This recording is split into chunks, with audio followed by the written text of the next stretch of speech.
Bien, de la biologie à la résilience, il n'y a qu'un pas que nous franchissons avec vous, Aurélie Botta et François Bousquet. Vous êtes tous deux chercheurs au CIRAD, le Centre de coopération internationale en recherche agronomique pour le développement. Et il se trouve que vous êtes à l'initiative et coordinateur scientifique d'un événement qui va se dérouler ici à Montpellier, au Quorum, du 4 au 8 mai 2014, Résilience 2014. Alors c'est un événement qui est international. Je crois que vous attendez beaucoup de monde, de beaucoup de pays. A priori, on va osciller entre 750 et 850 participants de plus de 62 pays.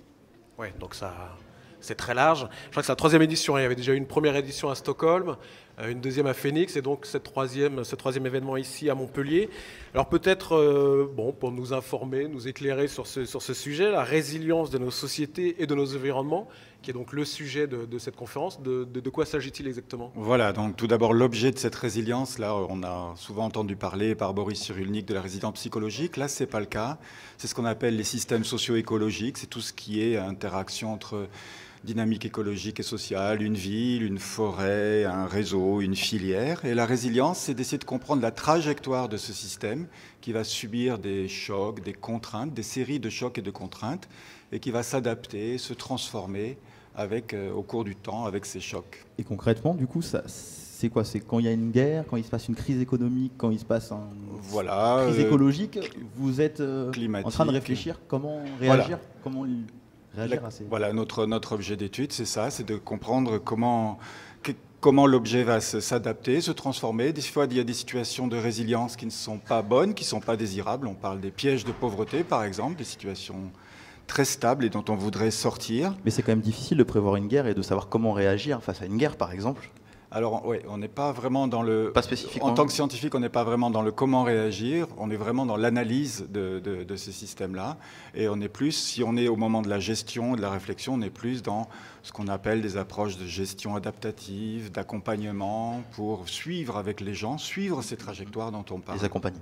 Voilà, puisqu'on est dans un monde d'incertitude, on ne sait pas ce qui va se passer, suivons la trajectoire. Et donc cette conférence sera un grand événement et pas uniquement scientifique. Je crois que vous avez prévu beaucoup d'animations autour de cette conférence, y compris pour le grand public. Alors en fait, cette conférence va avoir un format, on espère, assez original, puisque en fait on a tout réfléchi sur l'idée du dialogue. Dialogue entre académiques et entre le milieu académique et le milieu des praticiens.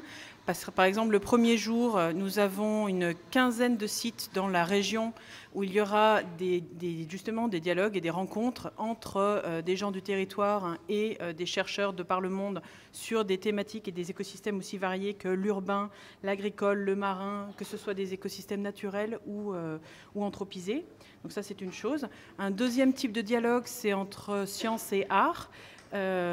Pour que la conférence ne parle pas que à nos esprits, à nos rationalités, mais aussi à nos sens, que ce soit le visuel, le gustatif, le tactile. Donc je vous renvoie au site internet qui est bien détaillé là-dessus, avec un ensemble, un continuum d'activités dont certaines sont ouvertes au grand public, notamment des spectacles, de cirque, des expositions de photos. Et enfin, une place spécifique réservée aux étudiants, avec là encore un moment particulier le mardi soir qui est ouvert à tous les étudiants qui veulent s'inscrire indépendamment de l'inscription à la conférence. Parfait, écoutez, je vous remercie bien. Je vous souhaite évidemment beaucoup de courage pour terminer de préparer cette conférence qui, je rappelle, se déroulera du 4 au 8 mai au Quorum à Montpellier. Et donc, on va sur le site internet pour plus d'informations. Merci à vous. Merci beaucoup, à très bientôt.